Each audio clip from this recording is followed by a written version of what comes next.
I'm working on a burn pile today. It's going okay.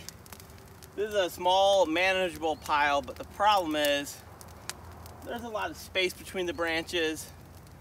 And yes, wood needs oxygen, but this is a lot of space. It's hard to catch. I am using some diesel. Never use gasoline to start a fire. That is bad news. I know a few people that have been burned severely by gasoline. Just don't do it. Diesel is much safer, but it is still a flammable liquid, so you got to be careful with it. But let's go ahead and work on this burn pile and see if we can get her going, because right now she's a little sad.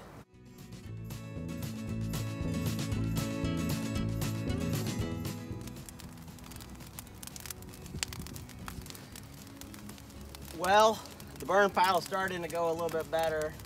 A lot of this stuff is still pretty green. Even with the diesel, it's not catching too quickly, but that's okay. I'd rather have a slow, safe fire than a big, out-of-control fire that I can't manage by myself.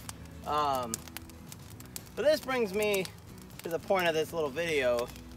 Homesteading, at least I think, is about patience. Very few things in homesteading happen overnight.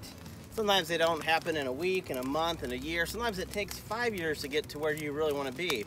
I am always working on something new. It seems like every project I have, there's 2 or 3 more that I need to do.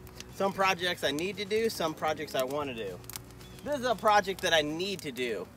As a good example, we're in the back pasture. This back pasture is probably about maybe 3 acres. And when we first moved in here, half of that pasture was woods. So we had this giant strip of woods cleared, and now it's grass, but I really got to maintain it because those woods are coming back. There's brambles every year, there's privet bush, there's saplings that are coming up, some invasive species even. So I have to constantly maintain this back pasture, and every year it gets a little bit easier because I'm keeping up with it and I have the right tools. Now I do, at least. So this is gonna take a while to burn. I hope it gets going a little bit better than this, but nothing with homesteading is gonna happen overnight. You gotta work for it. You got to learn the skills. You gotta put in the muscle. You can't just expect everything to be cherries and berries every day, right? Looks like that smoke's coming right at us. But I just want to encourage people, don't give up with homesteading. It's going to become more and more valuable to be self-sufficient. And if you're already on that path, great. If you're not on that path, self-sufficiency, I think, is the way for really everyone to go. Because first you got to take care of yourself, and then you can take care of other people. So until next time, keep on dreaming, stay safe.